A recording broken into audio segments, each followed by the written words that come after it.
After the end of the world, the burnt one woke from a deep slumber, broken, deaf, and blinded.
Had once again been lit. It was told that for the being who kept fire in their heart, all darkness would vanish. Nevertheless, this long night seemed endless and fraught with perils.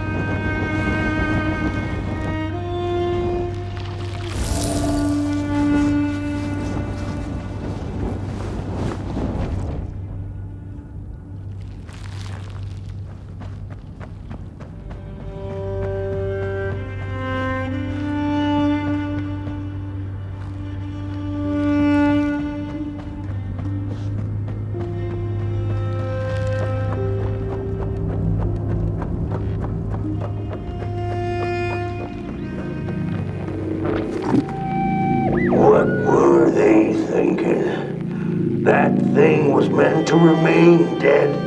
I'm never gonna come out again, no sir. In here it's just me. Some ragdoll with his mask.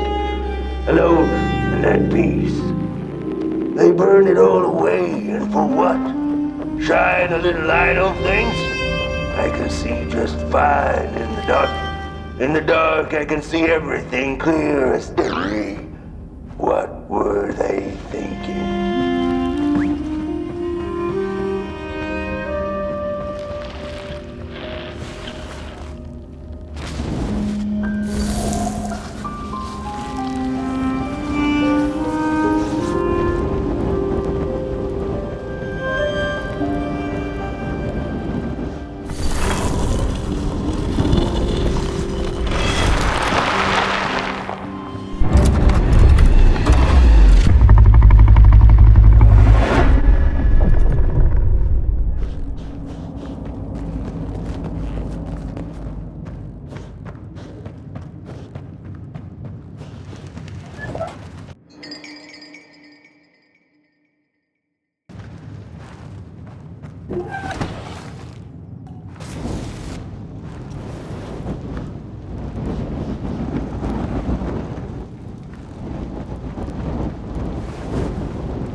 Focus on the eye and close your eyes to make things clear.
In the midst of darkness, lo and behold, a friendship kindled.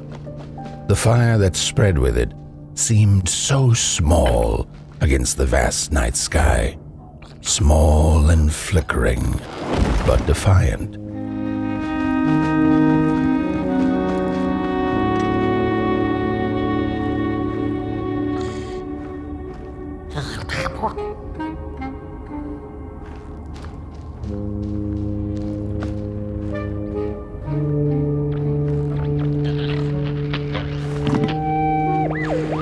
With wire, clay, and fire, the craftsman built the foundations, followed by the trees and the rocks. And after them came little houses for us tiny ones to cower in, for existence was so big, so vast, that without a roof above one's head, one could have fallen straight into the skies. And yet, with all that stuff, they didn't know what to do with us. So I reckon that's why they built the Midnight Walk, for us to wander, for lack of reason.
The crawlers eat fire, it's true they do, but most of all they feed on you. Don't you know? Howdy do. Didn't you hear? They eat you too. Fire, fire, aye, it's true.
And so it was that the burnt one and a small flame took a wander down the midnight walk.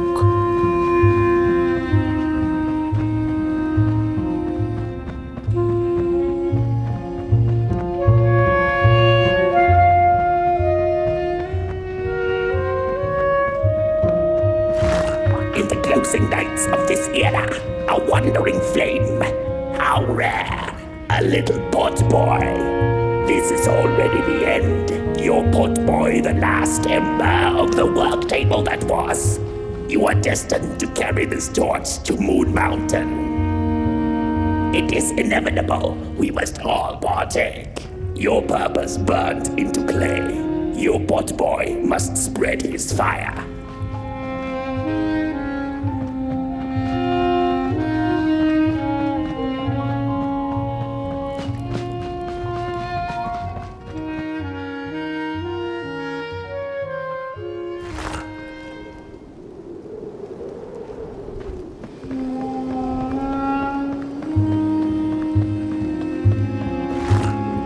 Whether they held or lacked reason, it didn't matter. When times were dark and winds blew cold, there wasn't much left to do, and it was quite enough to simply put one foot in front of the other.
She came back one day from a long while of rock-picking under the gnarly trees. Usually the Merkle had been fond of fall and the refreshing cool of winter, but this time it had been much too long for her taste. Even the sun seemed tired, and she had all the rocks she needed, so she decided to treat herself to a long nap.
Close your eyes.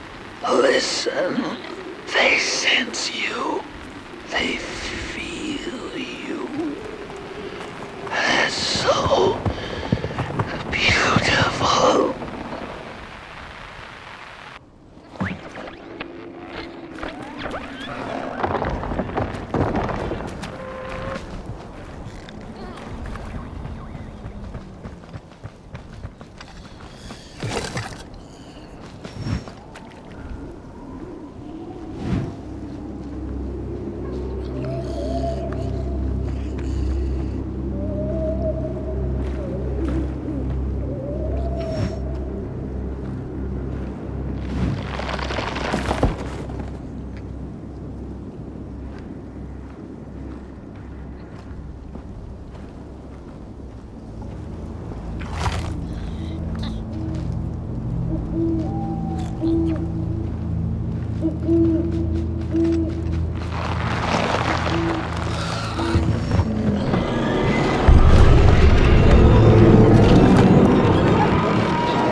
Hey, I'd almost forgotten how it felt.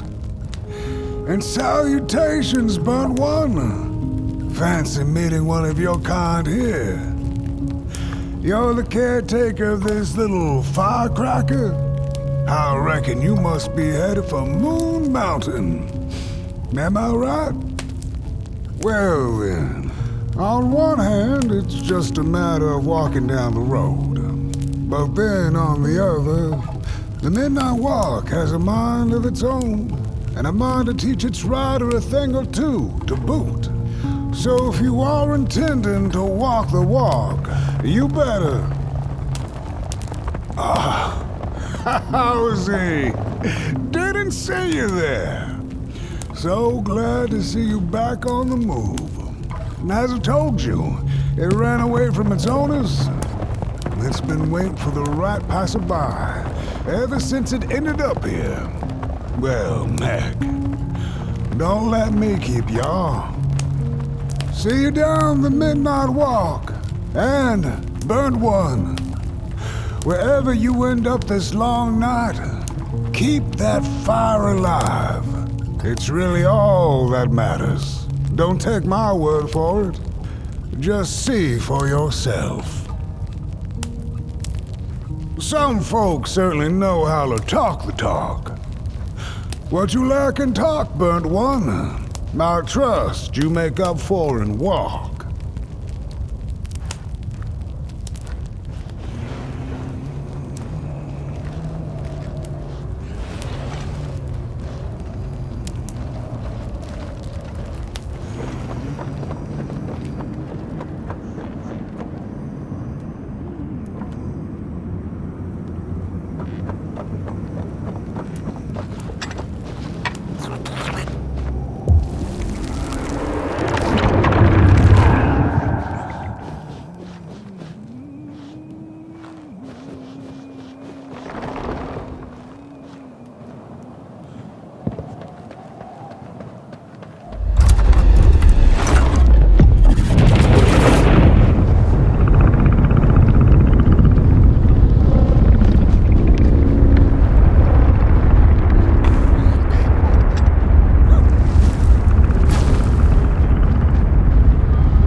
the key.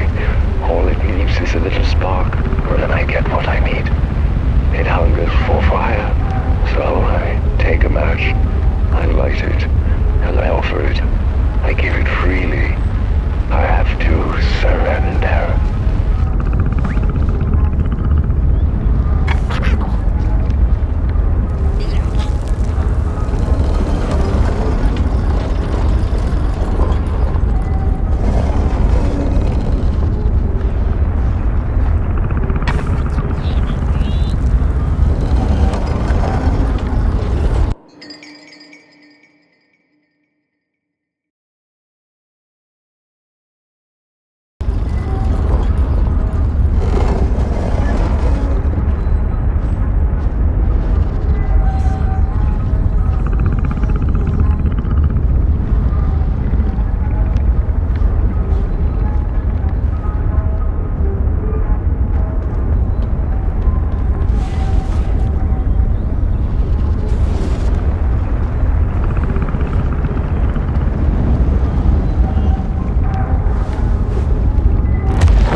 Don't venture into the swamp under the moon, they cautioned. There, wild eyes watch, and itching teeth yearn for succulent heads like ours.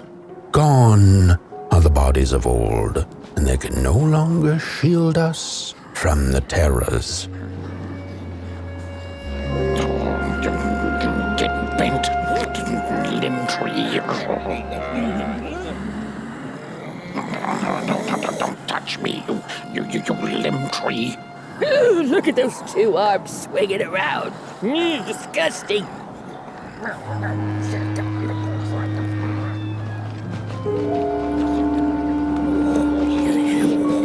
You get out of here. No. What are you looking at?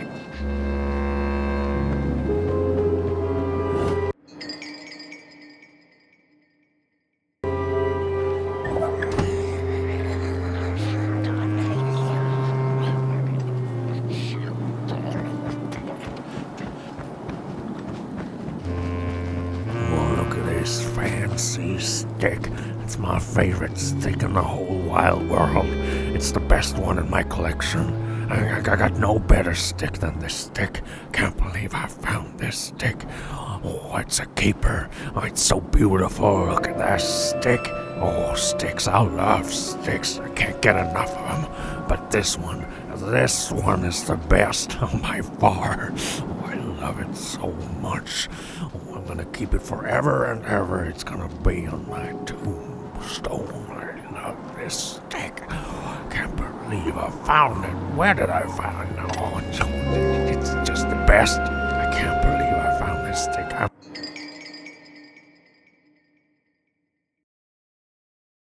No, my stick! Give it back! No! Oh, my stick! My favorite stick! Oh.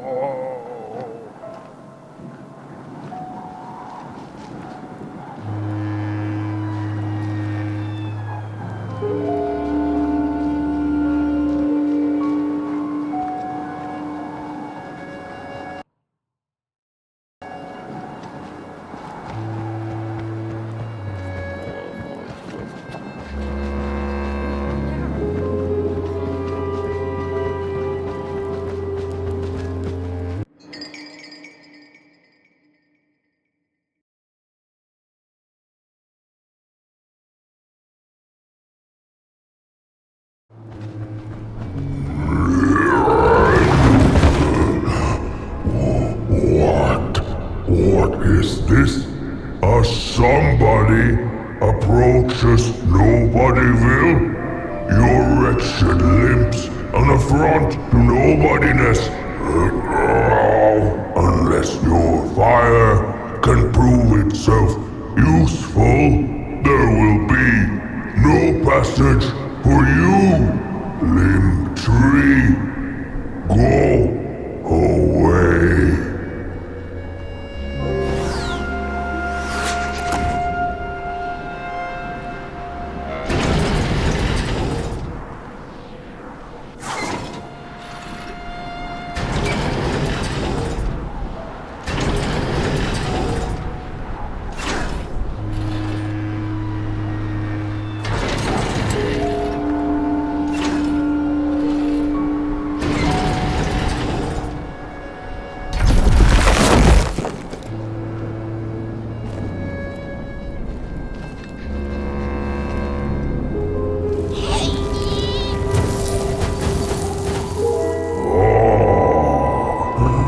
Candles have not been lit since before the great beheading.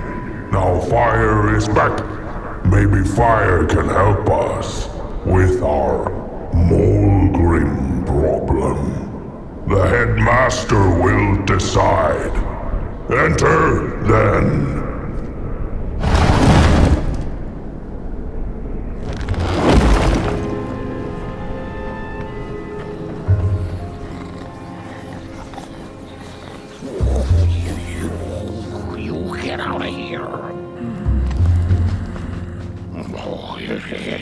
It was foretold. The return of the bodies.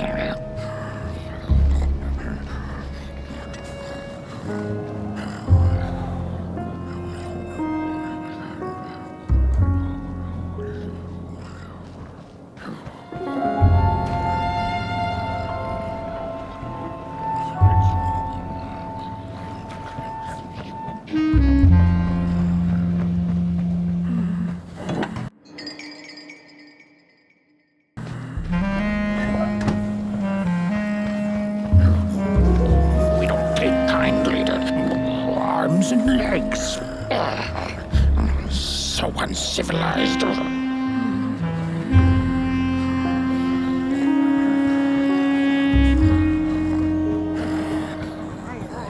look at those two arms swinging around. Disgusting.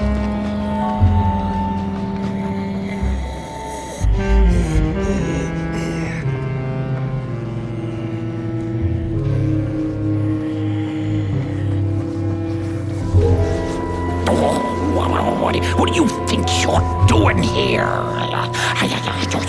You can't be here. You shouldn't be. Why are you here? Here to set us on fire? Well, you can't. We are too many. You can't burn all of us. We would defeat you.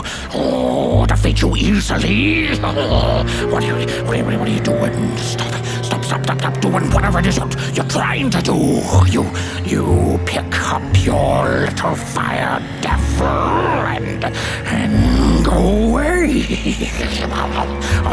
This is Nobodyville. Not somebodyville. Does this look like a place for bodies to you? No, you get out of here and run fast. This is very upsetting. So upsetting. Guards, make this one disappear and make it all go away. This is too much. Simply unheard of. Who are you to enter our sanctuary? You're nobody.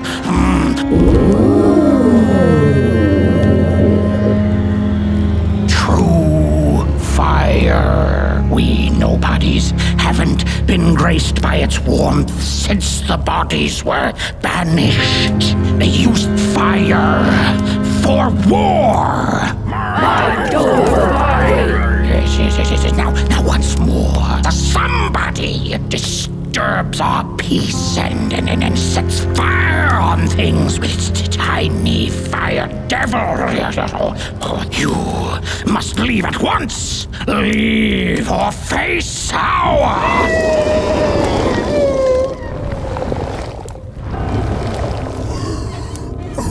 It's the Molgrim! The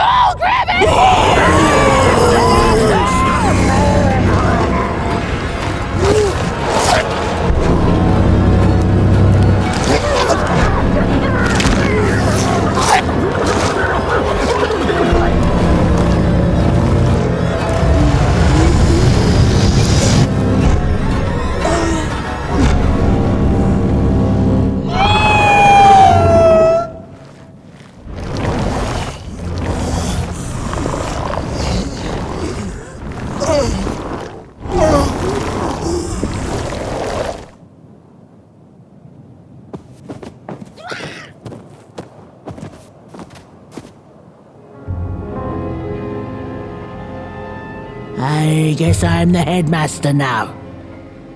As you've observed with your own head globes, we have a problem.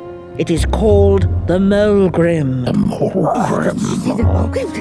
Recently she has become bold, moving ever closer to Nobodyville. You should help us get rid of her. Yes, get rid of her. Tame her, just make it stop. And by the powers suddenly vested in me, I will, shall grant you passage through our fair Nobodyville. Here, take this. Now, go do the quest. Meet the problem head on. Tame the Molgrim, and we will... I shall graciously let you pass through Nobodyville.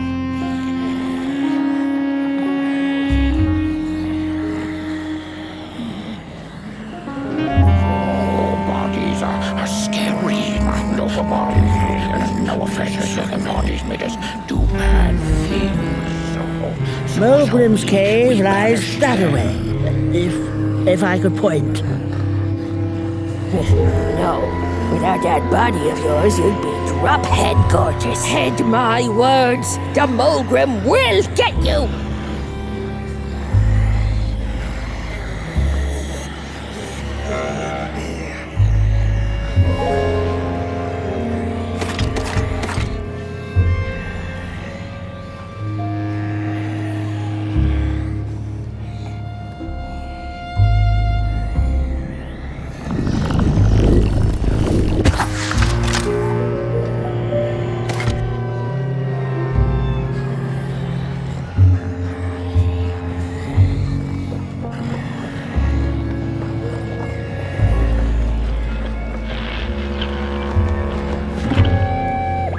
Mind over body! Mind over body!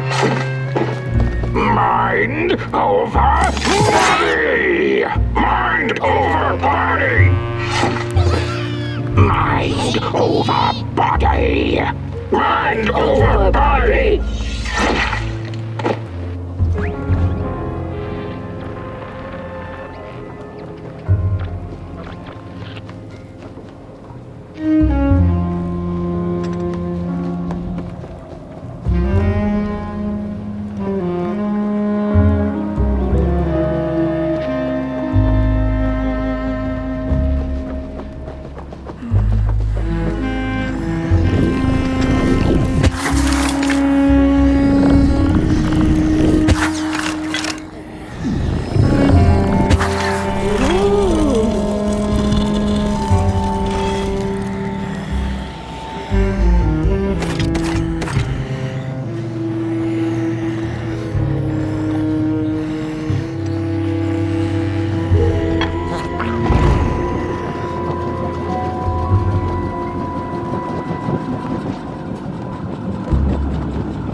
when a sinkhole devours your fire. Give it up or dive in after it. An old swamp saying.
Another old swamp saying went, when dealing with a troubled and troublesome Molgrim, do not light a fire beneath her, but help her build one from within.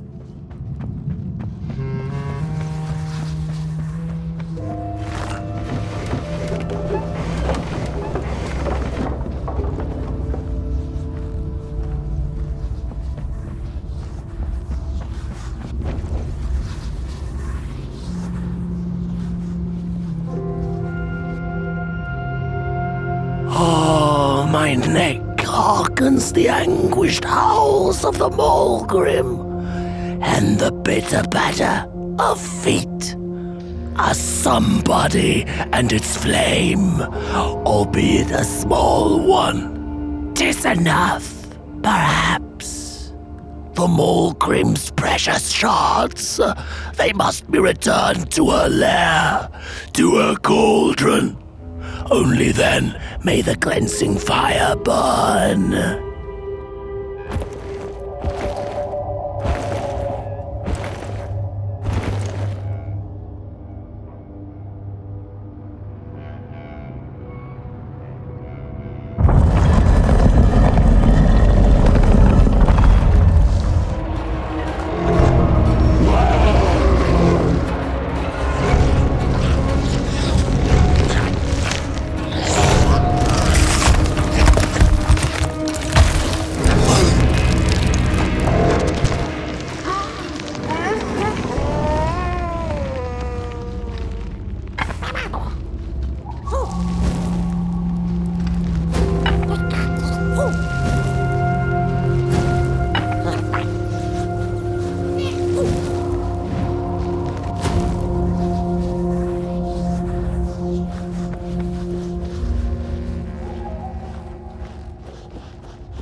Oh? Don't eat me! Well, if you're not gonna gobble me up, then can you maybe take me away from here? Please? Somewhere closer to Nobodyville and away from here. Get me out of this neck hole, please! I'm begging you on my bare chin, and I'll pay you for the effort. Handsomely with a beautiful shard from the Molgrim's cauldron. I have the Molgrim's cauldron shard just waiting to be yours. Just so long as you get me out of this swamp.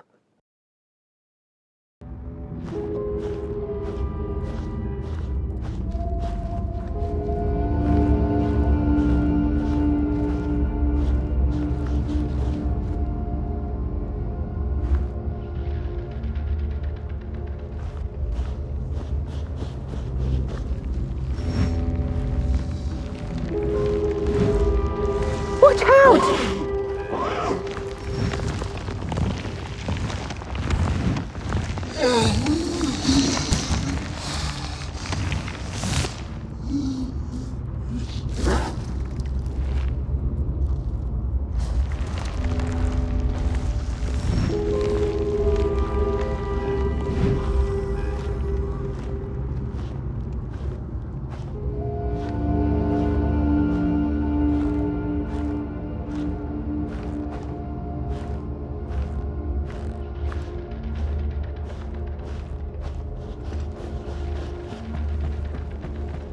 She's here!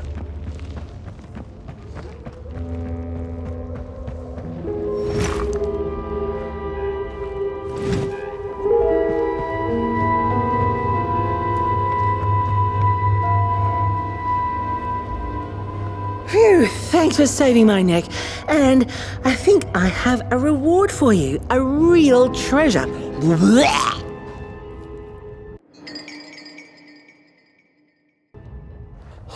There you go. One of the 3 missing shards from the Molgrim's cauldron. Yeah, I stole it. Oh, I thought I could maybe buy me some kind of ticket away from, well, everything.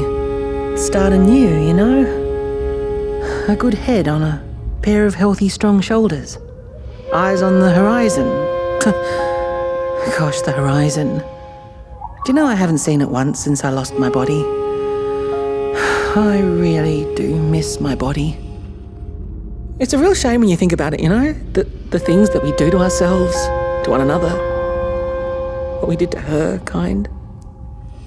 All in the name of some sort of control. It doesn't make sense. Anyway, I guess I'm sad. Sad and sorry.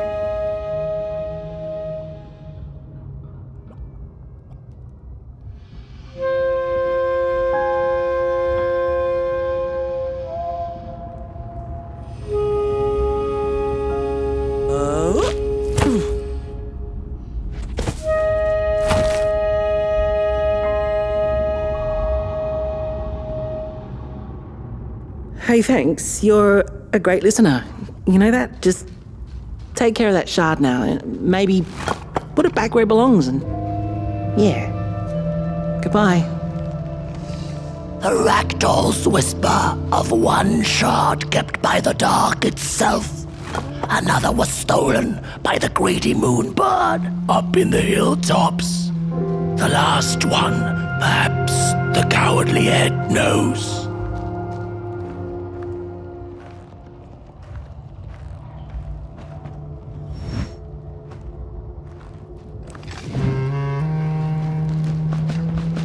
It's easy to lose one's head when everything you love is either gone, broken, or dead. Yet another forgotten swamp saying.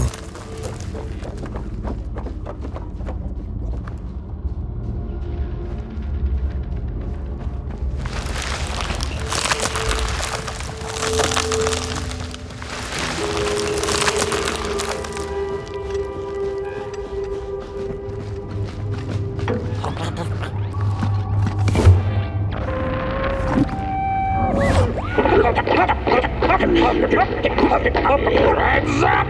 Ready! Up! Brett with your Take with your hand this rule full of fire.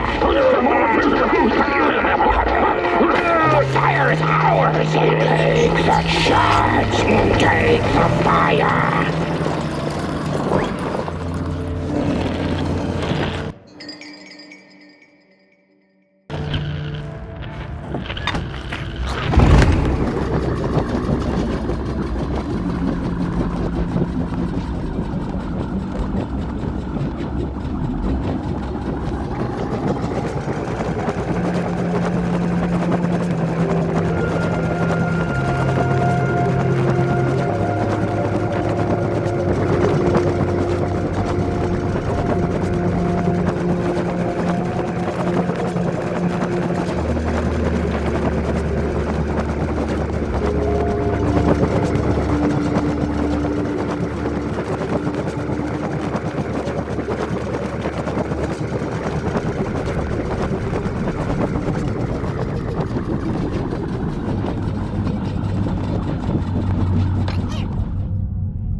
Good evening. Or is it morning or afternoon? Hard to tell without a sun, isn't it? No, it is most certainly night, or moonbirds hooting wouldn't make sense at all. Speaking of sense, will you help an old bird find some in this story? Fire up these dusty murals in the right order, and you will receive a present, a little gift, yes. Bring the fire to the story.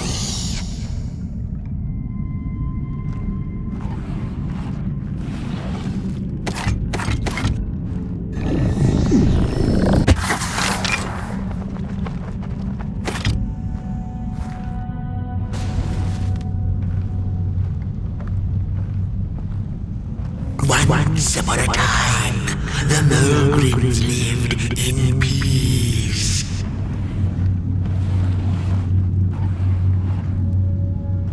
Peace ended when the violent somebodies invaded the valley. The valley was taken, but then began the battle of the bodies. Intriguing. The battle ended with a great, gruesome beheading.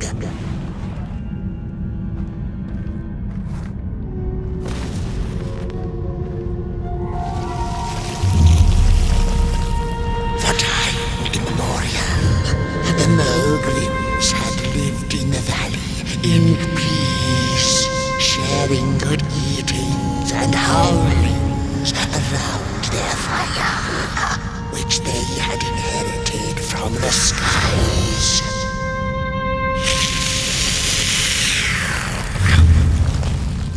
Then one terrible night came the violent somebodies. They hunted the Molgrims for sport and took their fire for themselves.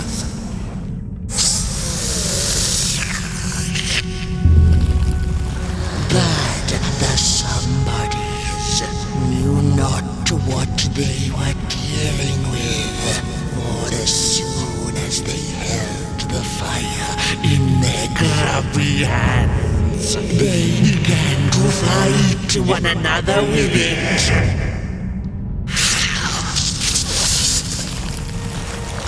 To save themselves from themselves, the cunning heads turned on their bodies and organized a great building. And so it was that somebodies became nobodies, and the bodies were exiled. A time of peace would ensue, or so the headlings thought.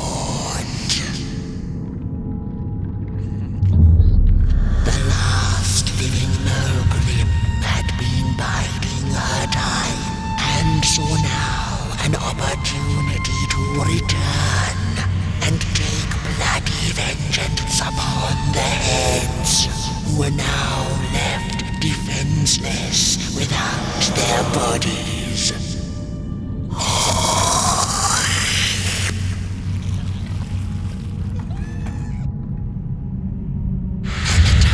Of the Molgrim begins anew. A storied meal indeed. Moonbird thanks you for feeding her and proudly upholds the promise. A gift. A shard from the Molgrim's own cauldron. It looked so shiny in the moonlight. Moonbird simply had to take it.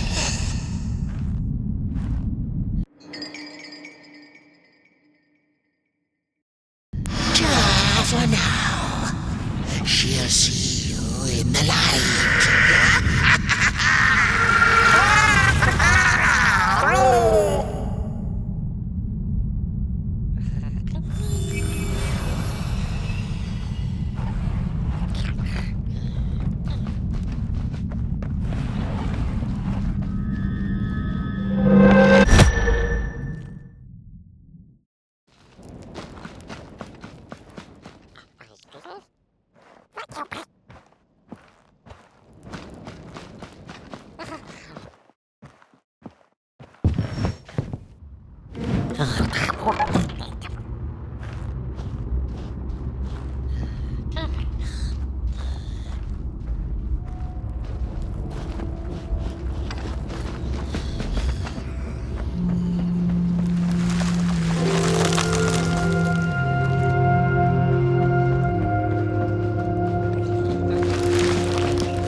She'd never been much for company until she had met the other one. He had shimmering scales, an appetite for life, and carried a faint scent of rotting leaves she found irresistible. Oh, how they used to laugh at the distant stars, bitterly, together.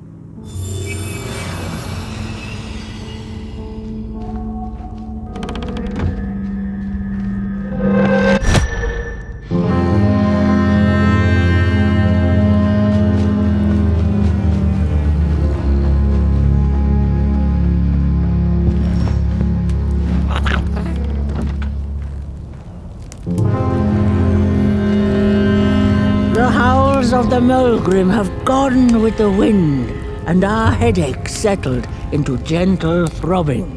Thank you, somebody, for you have not only graciously saved our necks, but also demonstrated the value of brain mass and heart blob working together. Could it be time for the bodies to return? We must convene on this matter, and you and your wandering flame must now leave through our gates and keep on walking the midnight walk to Moon Mountain. Moon Mountain! Here you go, somebody. This key will open the town gates.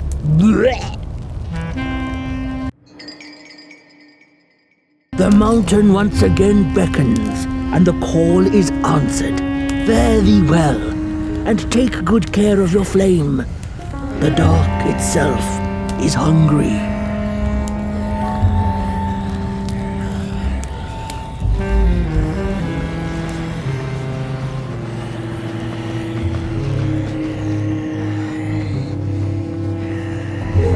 I think this body business will be good for us heads in the long run. The bodies might be returning. Oh, you gotta be a somebody before you can become a nobody.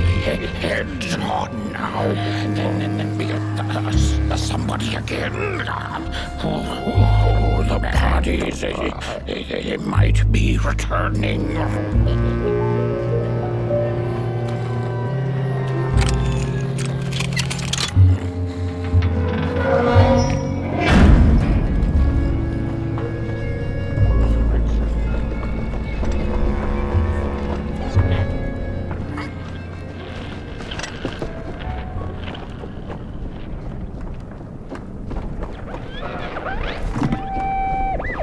I've had enough. First it was the big Molgrim hunt, and then they forced us out into that make-a-forgiven swamp. I hate hiking. And then when we had nothing left to hunt, we started fighting each other. And then Mr. Mayor gets this grand idea that we should chop our own heads off and banish our bodies. How does that even scientifically work? I've had enough of civilization.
Back from a little swamp detour, huh?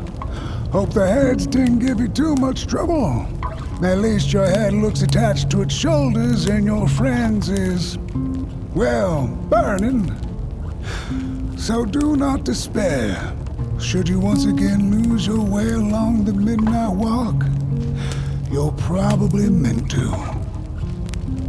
The body can be a terrible master, but a wonderful servant.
relationship with fire.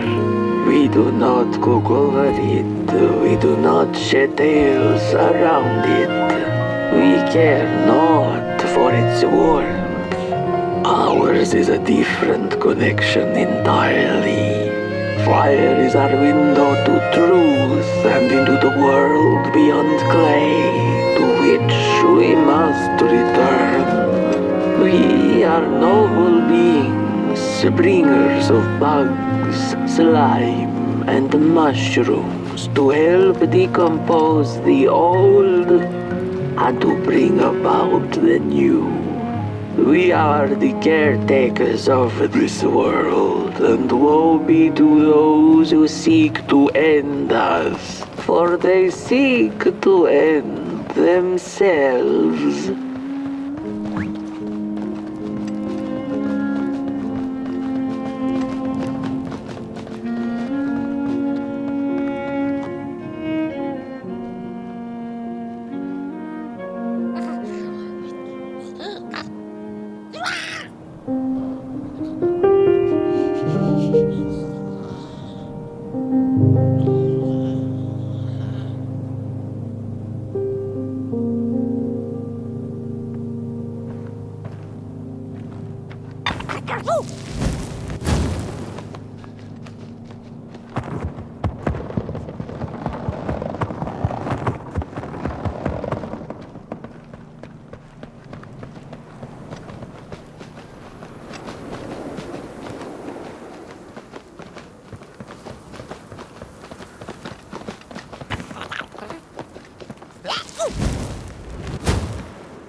Dreadful was the day when the sun vanished.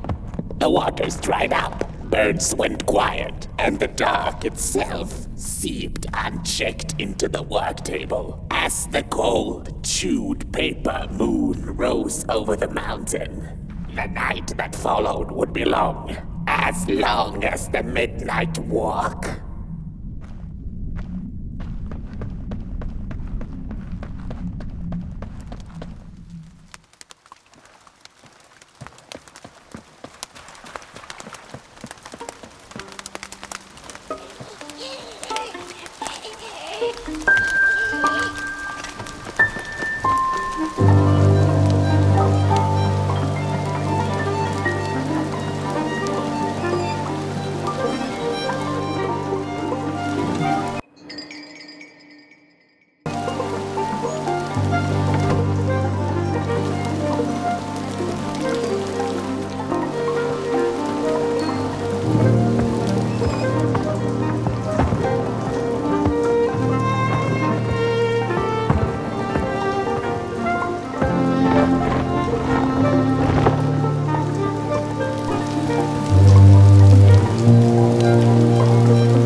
I had a flame once.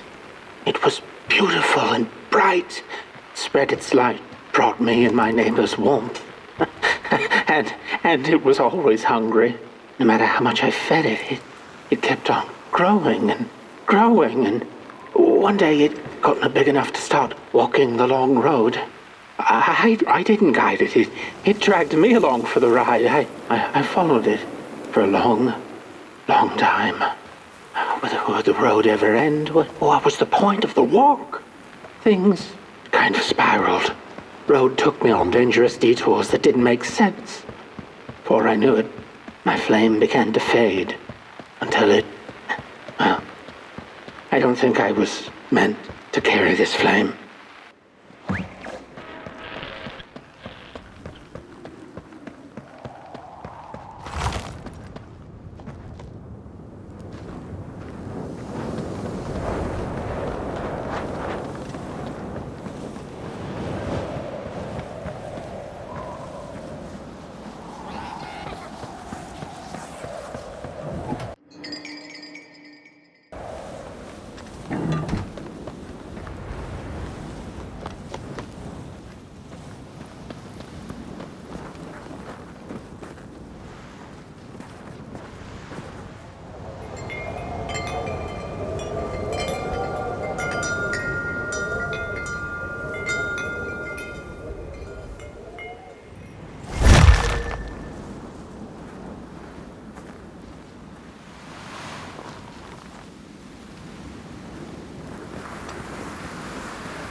There once was a freezing cat who was looking for shelter when she came across a dark cave.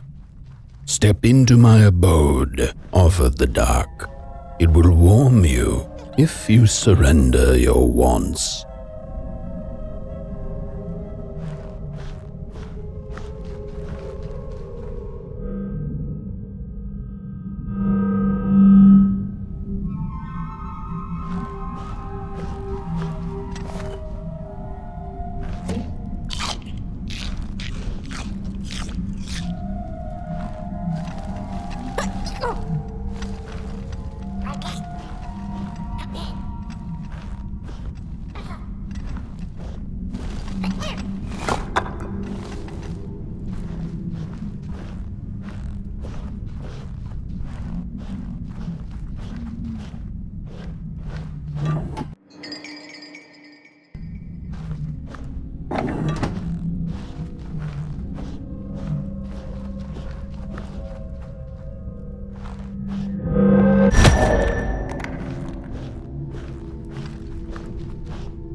The dark's eyes were much too big and watchful for the cat's liking.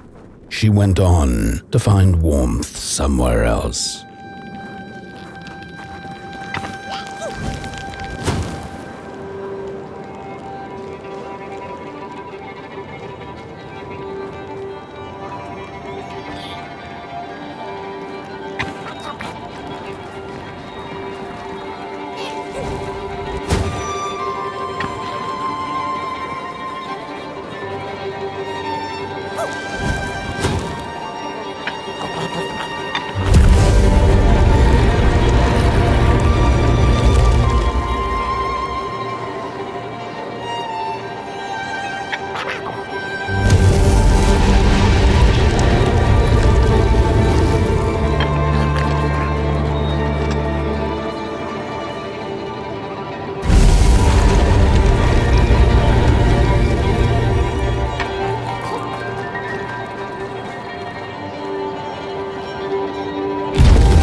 Saw it.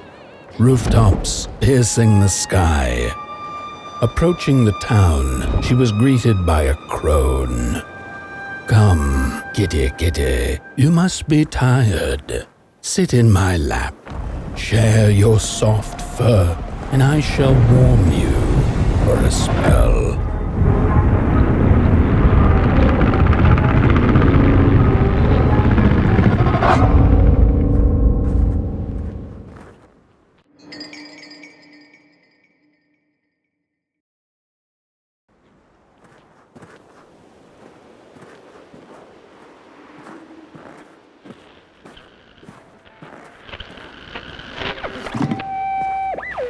Hello, Mother. The well said to give it a match, so you and I could talk again. I hope this works, because that was my last one, and well, it's cold now. But it doesn't matter. We can finally talk after everything. So, how are you? Do they have fire where you are? Not the hellish kind, I hope. Is Father there too? I think you should talk to him again. I know it doesn't seem like it, but I know he loves you still. I love you. Still. I can't feel my hands. I can't feel anything.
Welcome to Cool Haven, newcomer. Good to see a flame in these parts again. I'll be your guide tonight. This furnace here used to run on coal and fire, don't you know? But a thief stole all our matches, wasted them in greed, you see. Now the ghost has come to smite the wicked and punish the thief who killed us. Well, I guess that's it.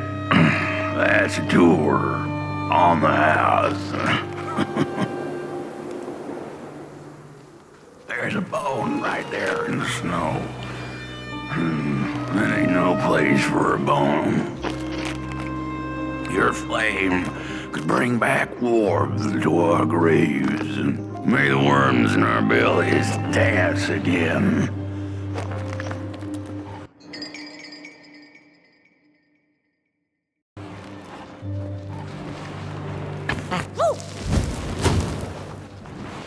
There's a bone right there in the snow.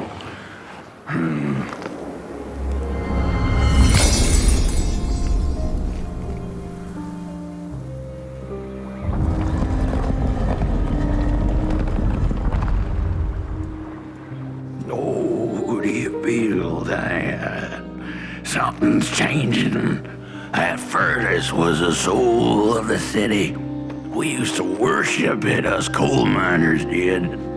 Fed it trees and fire like it was a hungry, angry god. This broken body's going nowhere, but yours is. Walk the streets, listen, just don't believe everything the half-dead say.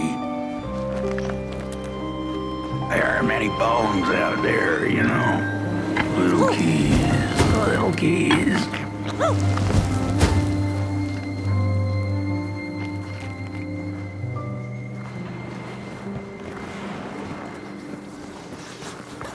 The cat didn't like the crone's crude pettings. Her hands tugged at her fur.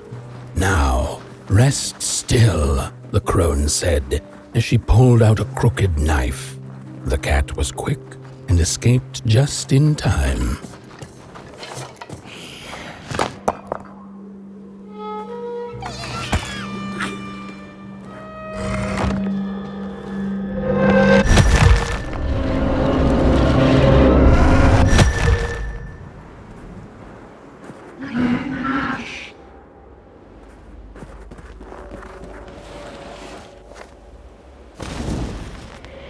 Listen for the bone.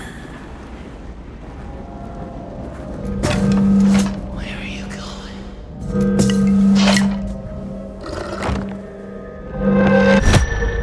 Listen.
Loved the stars.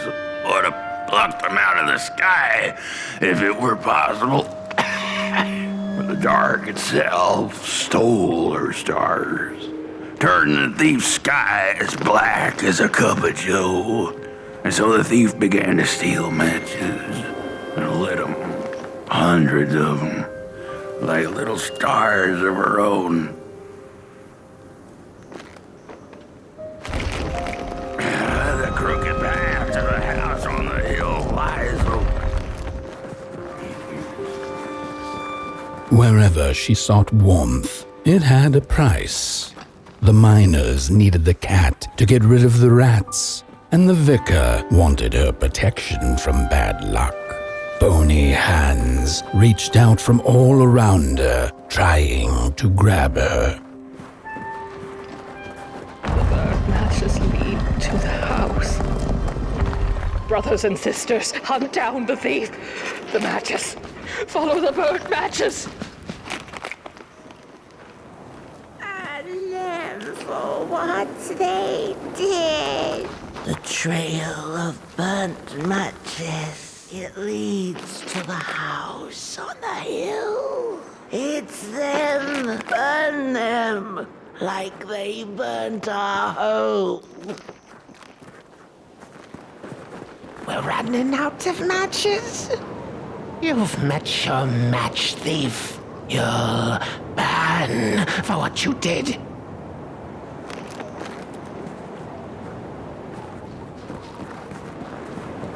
The furnace is dead. No matches left to light the oven. We'll freeze to death because of that thief.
It burns! It burns!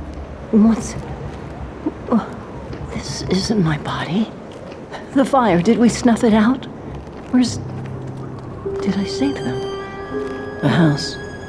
It's ruined. Well, it wasn't supposed to go down that way. They locked the door, threw the key into the woods. Huh. There was so much anger, and now there's nothing. This body is so uncomfortable.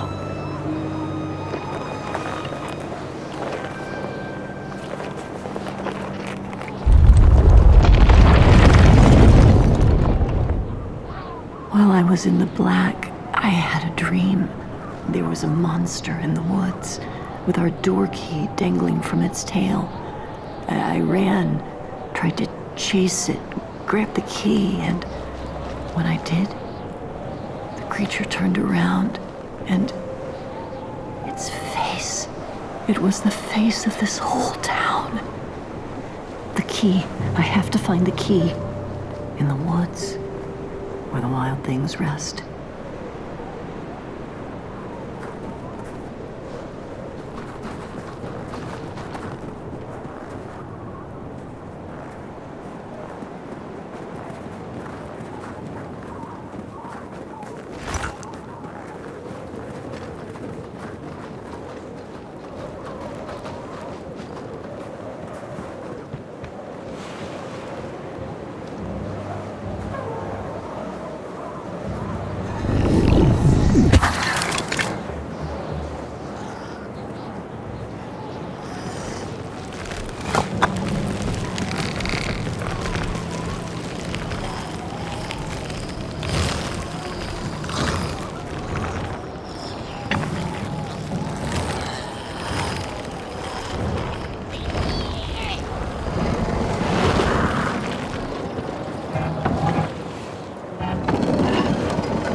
That's it, that's the key.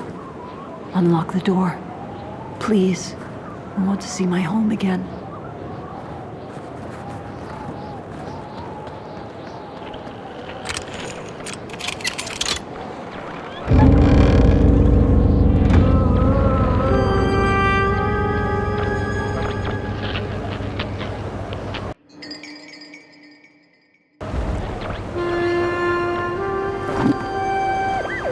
Furnace is getting weak.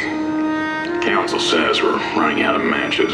We'll have to harvest more trees then. I don't like it. Losing the forest like this. Not like we have a choice. Mom, Dad! Oh, Curly, you startled me. They're coming here. All of them. What's that you're holding? It's just a match.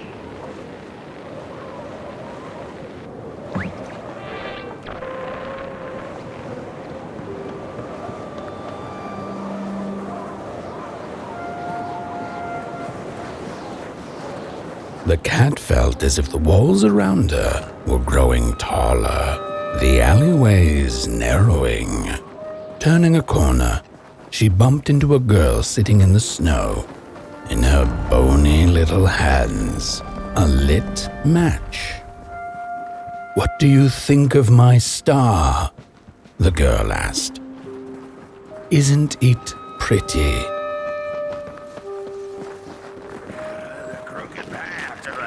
On the hill lies open.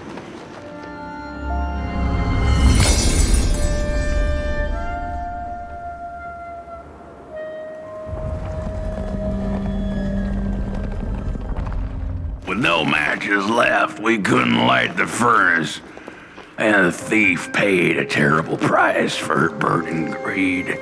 As the furnace died, one by one, so did we.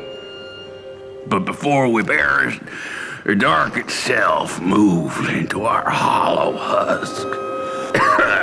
heartless, cold, and wicked. If I had a heart, I'd feel great shame for what we did. I'd feel great shame for what we did. The old man feels it too. Should have been long dead with the rest. He just wasn't ready to go. Yeah, at least he has a reason for sticking around.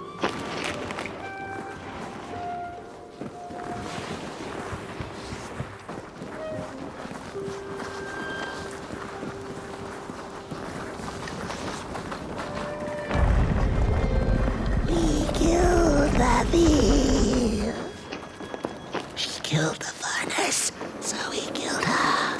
He murders all. The one left. He carries the shame of us all.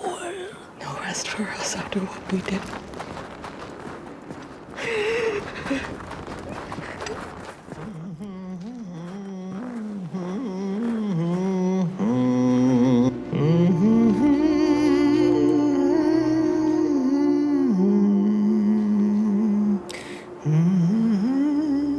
Oh, that voice. What I wouldn't give to hear her sing again. Those sweet, sweet tunes like fallen leaves of the trees that were. Such a waste. Such a shame. I wish I could hear her sing again. Just once. Just once. Oh, I know she stole from us. I know what she did to our town. But she could sing. This town's not much without fire, no. But it's even less without song. If I could just hear that lullaby one last time, I know I'd be able to move on.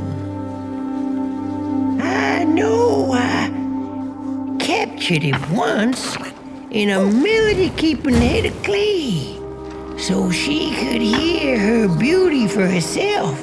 But I dropped it in the woods that horrible night.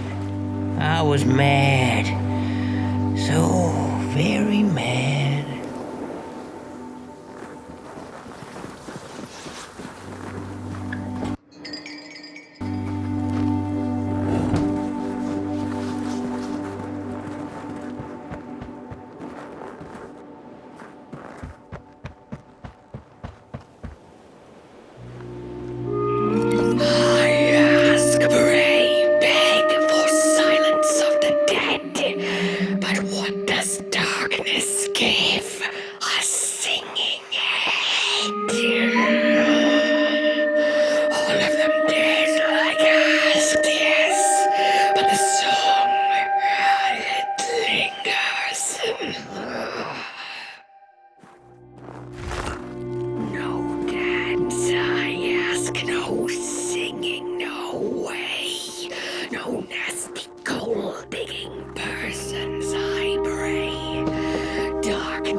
Oh, burnt one. Little flame, you found it. Does it still keep our song? Fire will tell.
Little soul, you charming little wanderer, my life's companion and body's guest. Where are you off to now? I don't know what I thought would happen. I feel a strange warmth, but just as coal runs deep in the earth, so is the shame a part of me, mine alone to bear.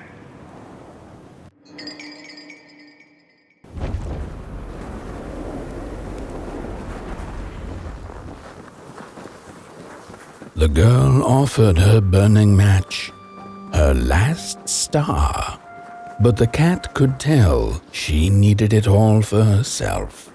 Grateful for her unconditional kindness, the cat left her to her ghosts. Your flame could bring back warmth to our graves, and may the worms in our bellies dance again.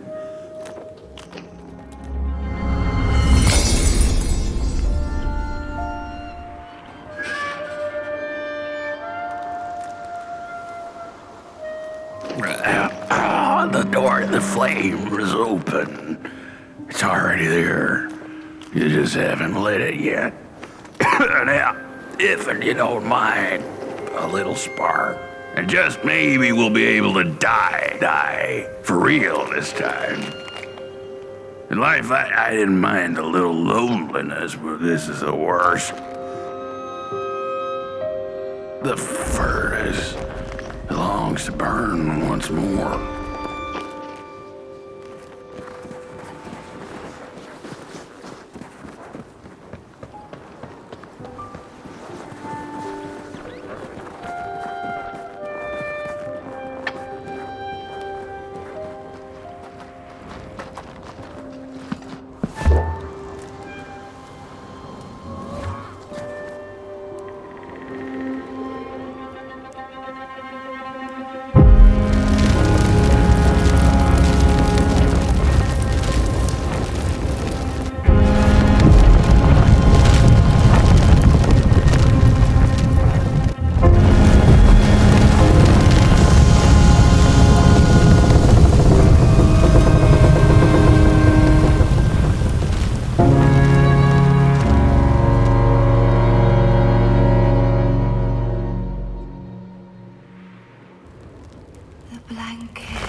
Release me.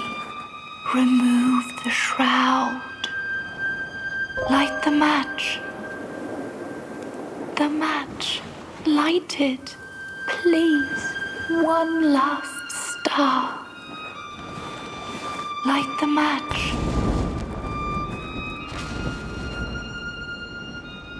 Thank you.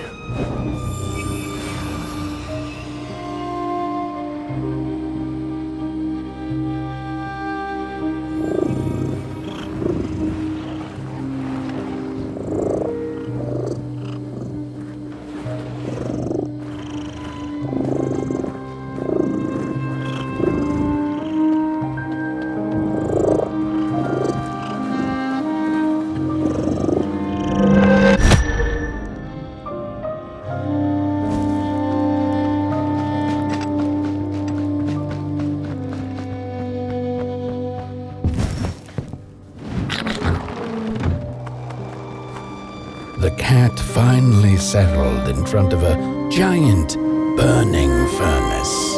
In its bright flames, she could glimpse a dark future. This did not matter to her, for now she was eternally warm and at peace.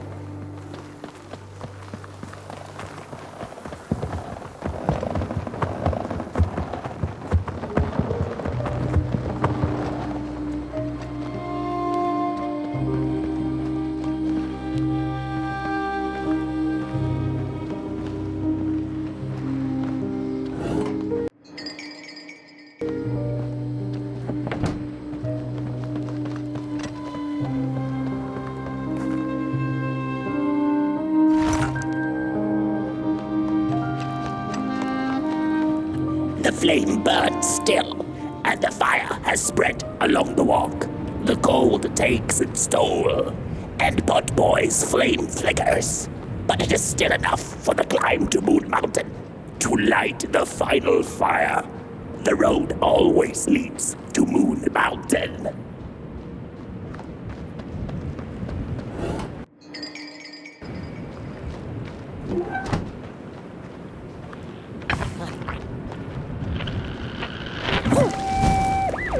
There's a fella who watches over the midnight walk, pointy hat and hollow gaze. He's been around longer than you or I.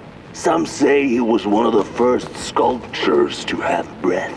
Some say he's not from around here, but from another maker's work table entirely. Some say he's seen what lies beyond Moon Mountain. But I just think he's lost like the rest of us, and he's waiting for the right one to come along. Waiting for something that'll give him that eureka for his song. He keeps his banjo by his side, but he never plays it. Strange, but he's in no hurry. He's got all the time in the world.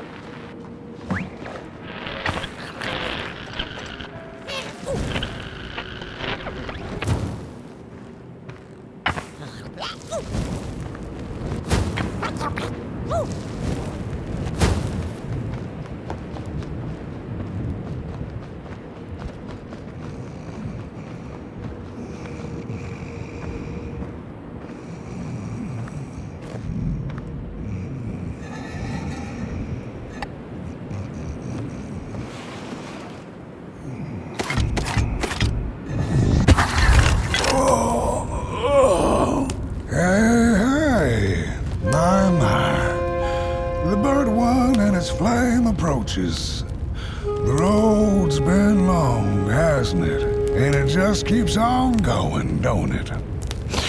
Why don't you rest here for a spell? Change is in the air. Warm winds coming in from Coalhaven. I trust you're not pushing that little flame of yours too hard. He is mighty, no question about it. But between you and me, he still has a ways to go until Moon Mountain. Ah, heck, it ain't my place to tell you how to tend your flame. I'm sure you'll be fine. You'll be just fine. Ah, to feel at home wherever you walk. How's it? What a friend to have on the road, huh? Now, there's an open door invitation, if I've ever seen one. Go on in then. Get some rest. I'll keep watch.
a boatsman went out into a foggy lake to find peace.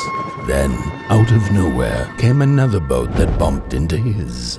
He cursed whoever was on the other boat, but when the fog cleared, he discovered that it was, in fact, empty.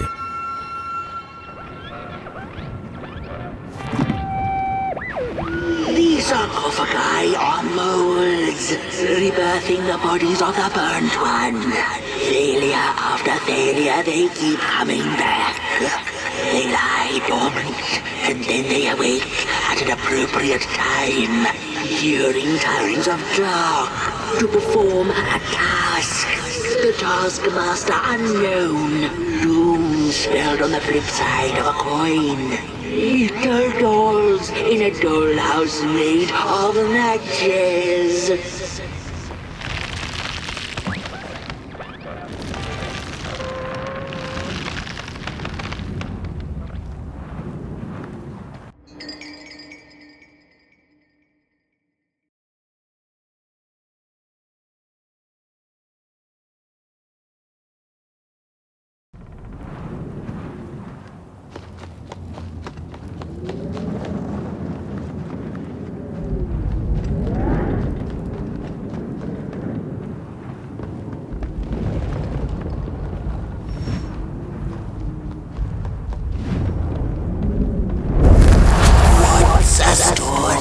Without a little adversity.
No spark, no path.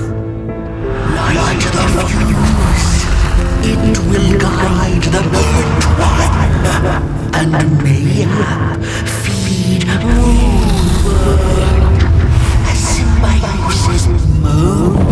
reasonable.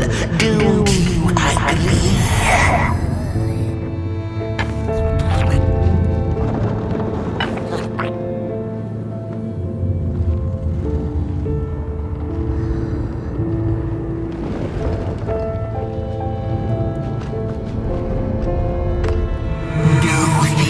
Without your feathers can leave this place.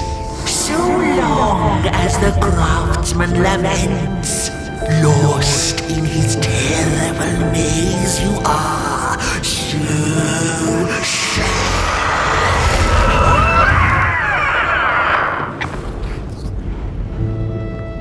sad. Sad!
On the menu, crows.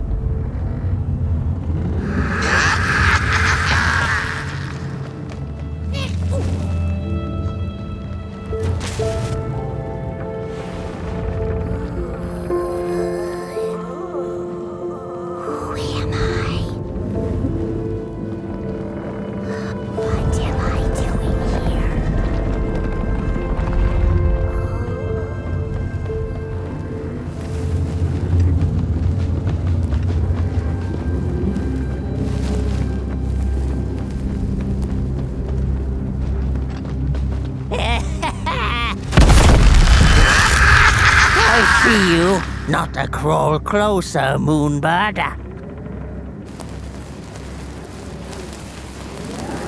Avert your greedy gaze. The moving pictures are not for you.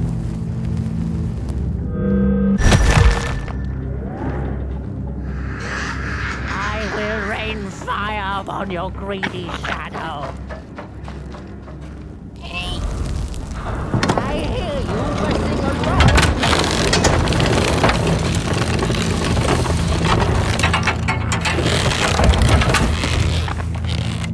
Avert your greedy gaze. The moving pictures are not for you. I hear you messing around.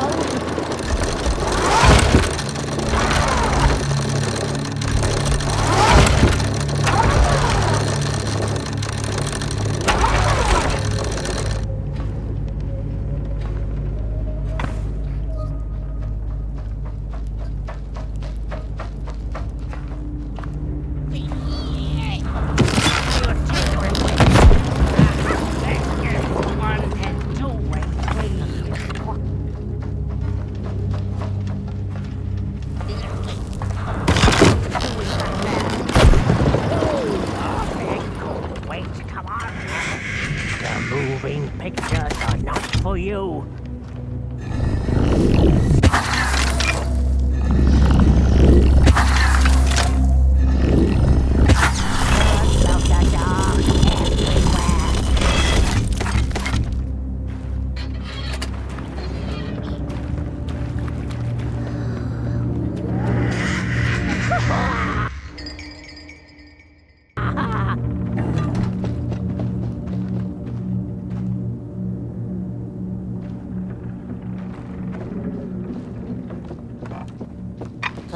Birds of the dark everywhere. The pictures. They are moving again. Forbidden. It is forbidden. It is forbidden. Hush, no talking in the theater, fools.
Stories. How I cherish them. Real as clay, as palpable as the midnight air. They're all we have left once the dark has taken the last campfire from us. The projectors tell a story of failure. The craftsman projects it onto his creations. He keeps building without love for his craft. He needs to see it.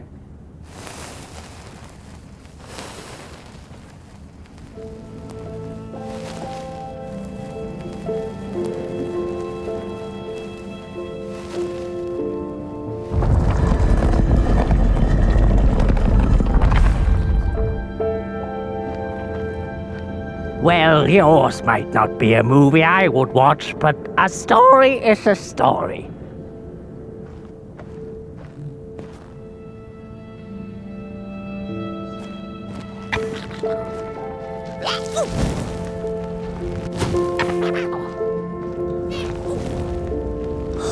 Darkness vanishes.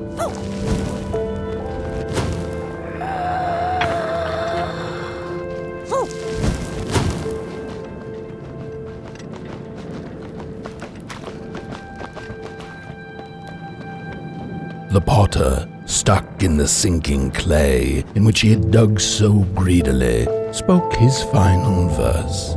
Here was I born, and here I lived. My refuge was the clay, and now the clay has played me false in a most grievous way.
kind explorers discovered a sleeping beast.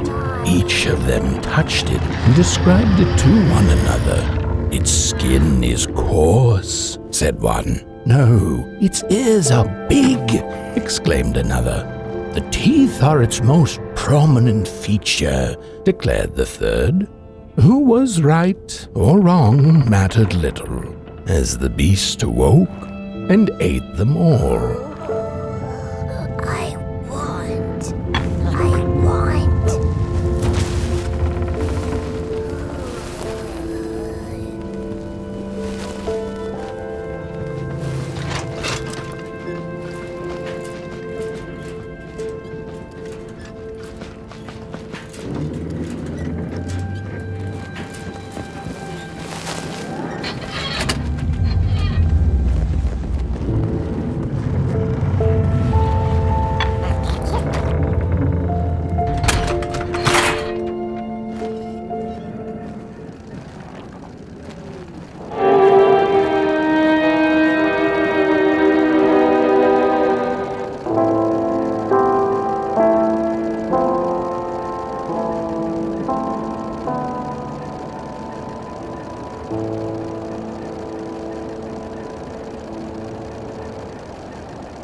It's starting.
Sorry reflections of the daughter. None of them will ever dance. Ever feel the warmth of their maker's heart. They can never be enough.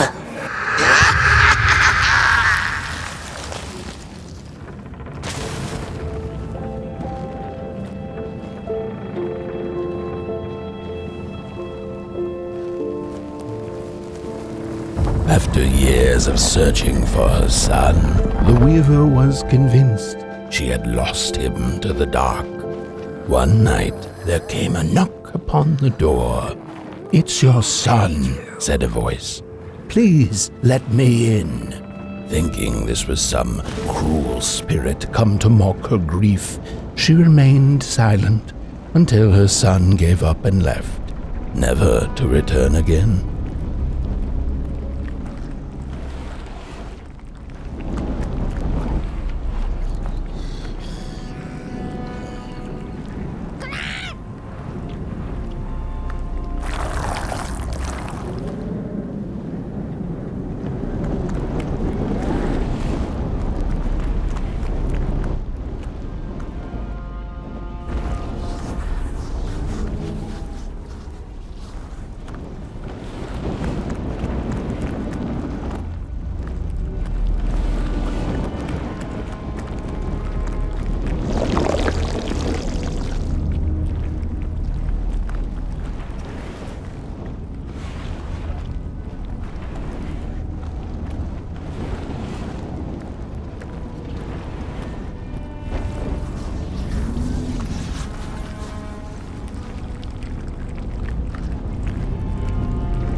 Most of my life, I've been afraid of the dark. When I was little, my childminder got annoyed with me and tossed me into a wardrobe as punishment. She let me sit there, alone, and I sat perfectly still so that no closet monsters would notice me. It was the longest, most terrible 15 minutes. Many years later, I don't know what happened, but now I love sitting alone in the dark. I get into the wardrobe, close the doors, and I sit perfectly still. It's like a void, empty, but not cold, where nothing exists and everything is possible.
the father to the daughter would fill his heart with fire, failing to see that he needed a fire of her own.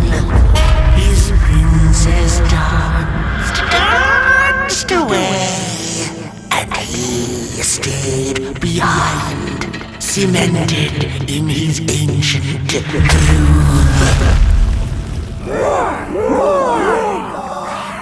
The heart is the bottomless pit, never sated, always craving for more.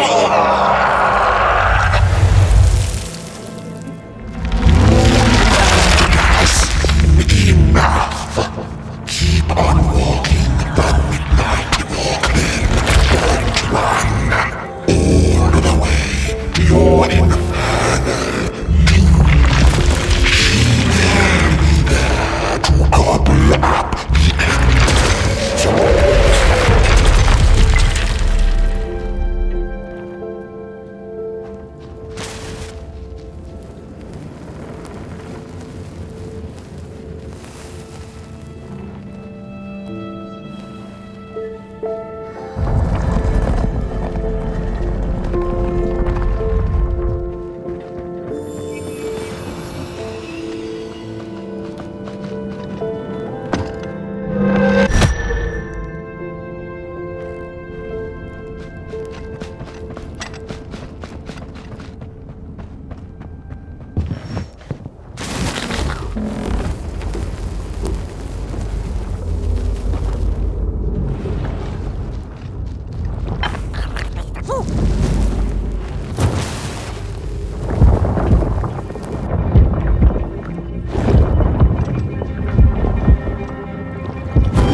The wanderer asked the craftsman, "How do you make such perfect sculptures?" To which he replied, "Oh, there's nothing to it really. I go into the dark woods. I find the sculpture already waiting inside a tree. And then it's just a matter of carving it out."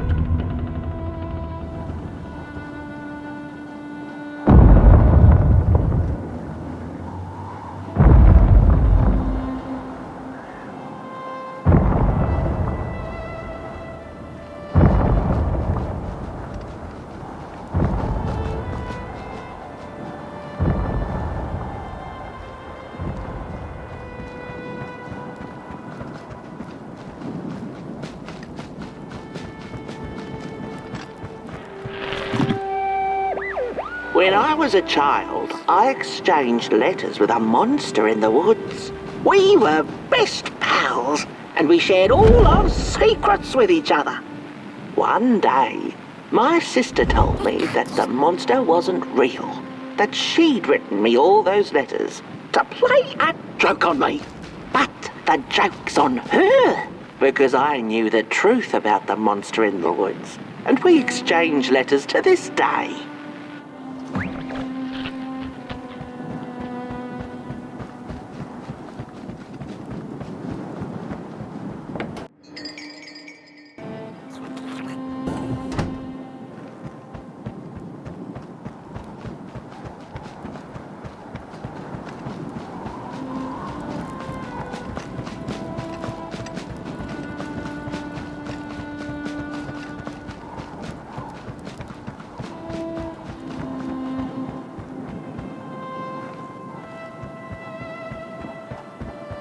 Hark!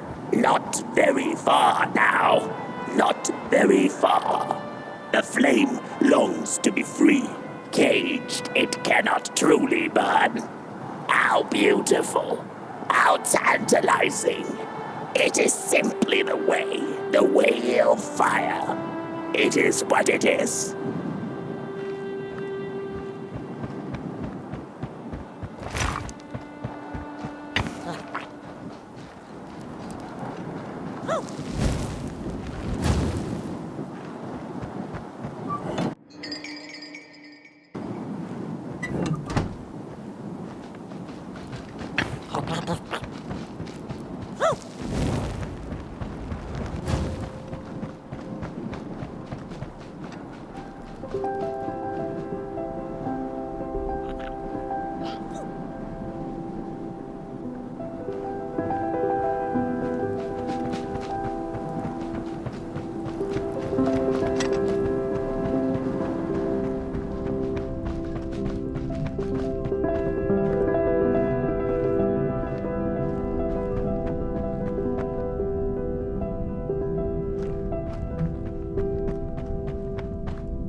When the nameless maker lost his creation to the dark, he went back to the great drawing board. In his desperation to regain control, he made an attempt to sculpt the face of the dark itself, something he thought he'd glimpsed in his nightmares. But the face wormed itself out of his mind's eye, and instead his twisted sculptures came alive, grinning and many-legged. Thus, the grinners escaped and seeped into this world as a reminder to the maker that there is always something to smile about, even when things don't go the way you hoped.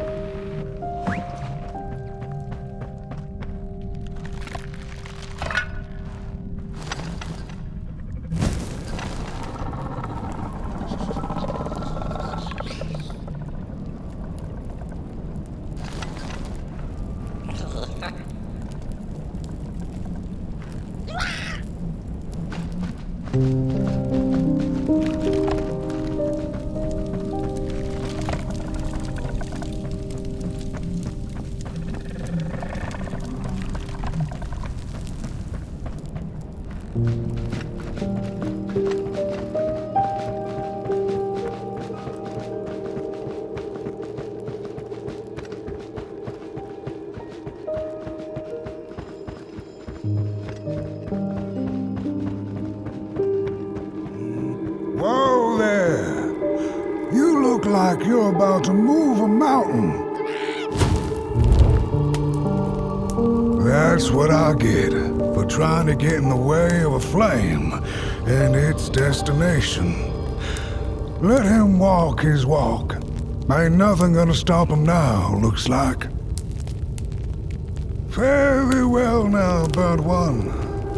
You're going to Moon Mountain, and that walk is for you alone. You have a tough decision ahead of you to make, just like the ones who came before.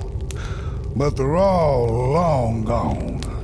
In the end, all there's left to follow is your own heart.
When I was a child, I exchanged letters with a monster in the woods. We were best pals, and we shared all our secrets with each other. One day, My sister told me that the monster wasn't real, that she'd written me all those letters to play a joke on me. But the joke's on her, because I knew the truth about the monster in the woods, and we exchange letters to this day. Oi, you the caretaker of this little fireball? What were you thinking, letting him run off? Don't you know how precious he is? Oh, yes you are. A real sunbeam.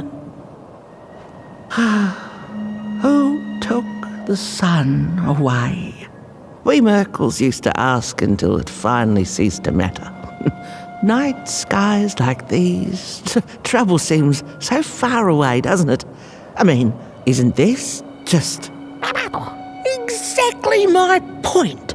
I used to be afraid of the dark, so much so that I became obsessed with these huge electric lamps left behind by the craftsmen of old. Couldn't pry myself away from them. I'd sleep outdoors and under their blinding radiance. One day, I woke up to the noise of quivering planks and nails. And would you believe it was my own house leaving me? It had gotten so restless it grew a pair of legs, took a name and went on a hike. Housey was its name, bless its soul. Houses have no imagination. But I bet it had a grander adventure than I could ever imagine.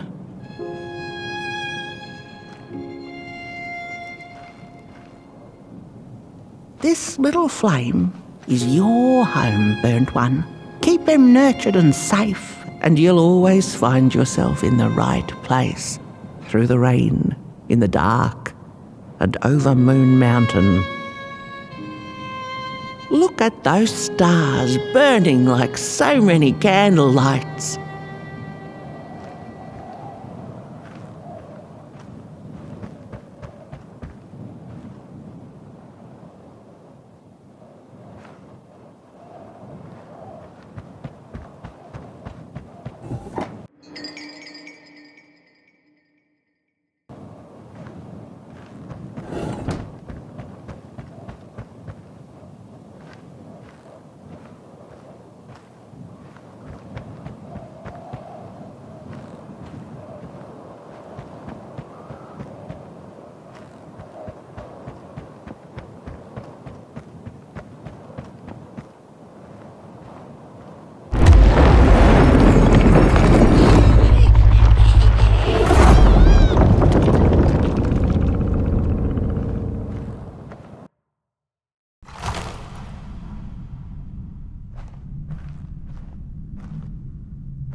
What is the dark? Is it ugly and cruel? Is it a place for monstrosities, for fools lost in the woods? A terrible void where all your nightmares come true.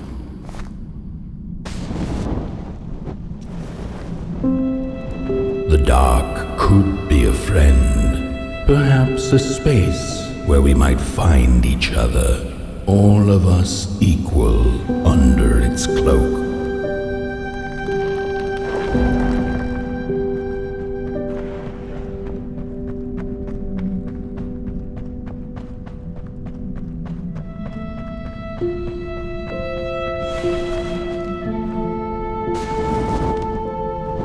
The dark could be an embrace and the release of the old, like taking off a tight shoe, laying bare one's feet and taking a first step onto a new adventure.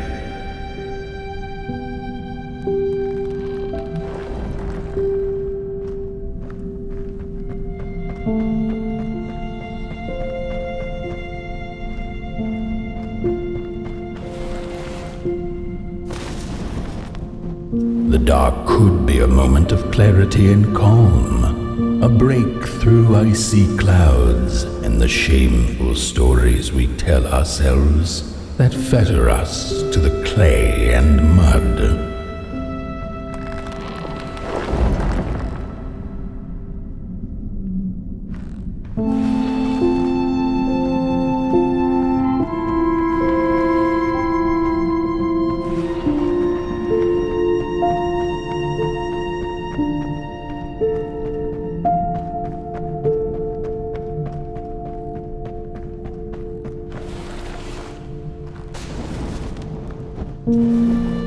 The dark could be the space and time that we need to recover from the death of a dream and the quiet promise of new beginnings waiting on the other side of grief.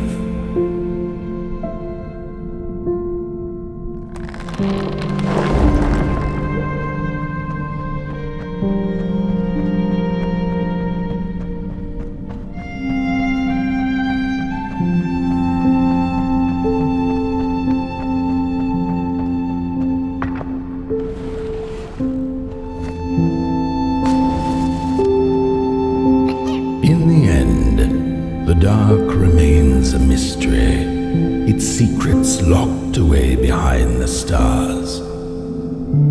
But one can rest assured that it is always there, watching, patiently waiting for us to enter it, with fire in our hearts and with eyes wide open.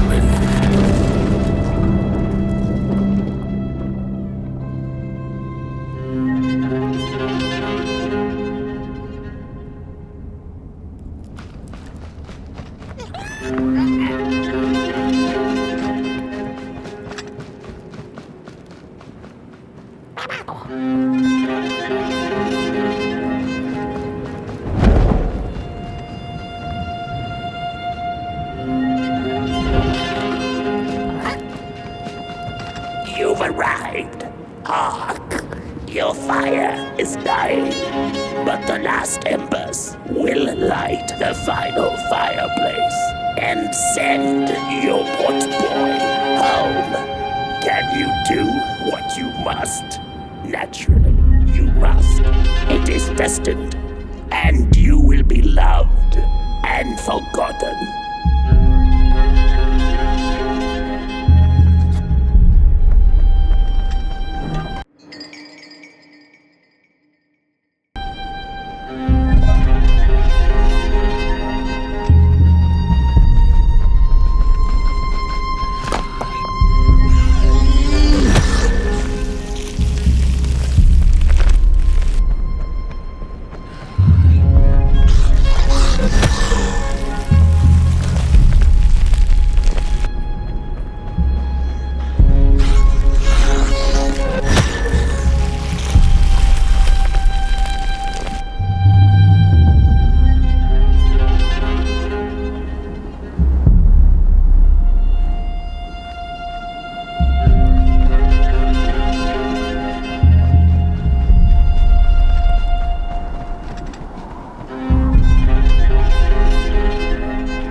The first two-legged beings did prosper under the first sun, but it didn't matter how much they bathed in its light.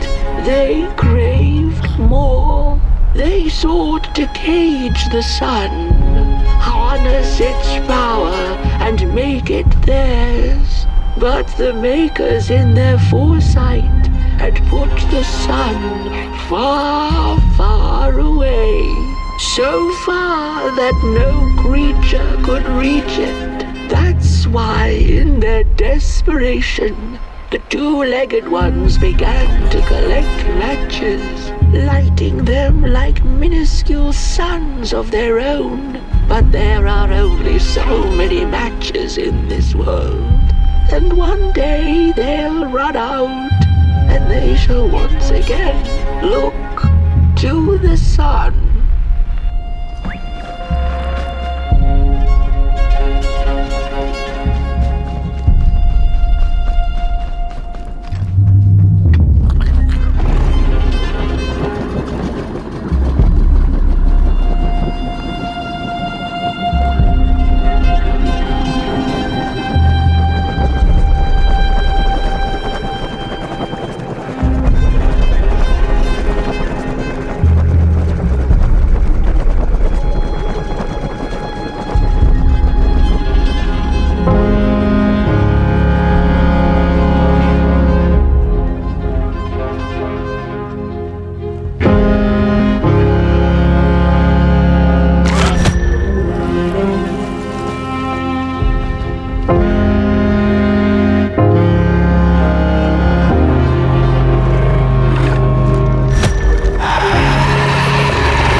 gone.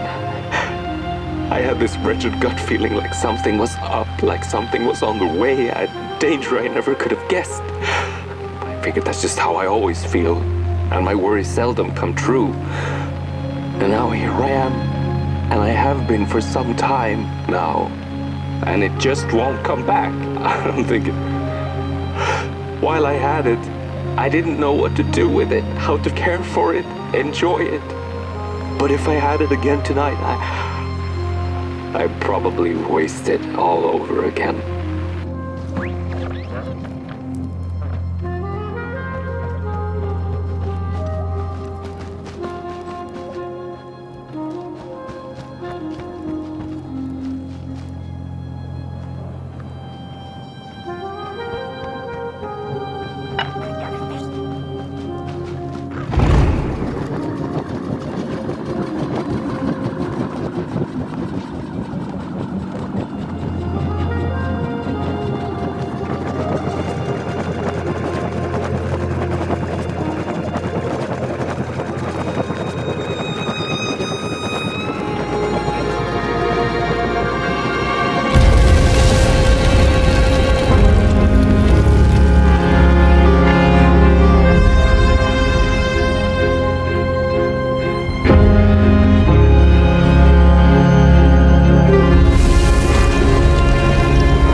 Once upon a time, some folk on the other side of this and that had the most strange and beautiful dream.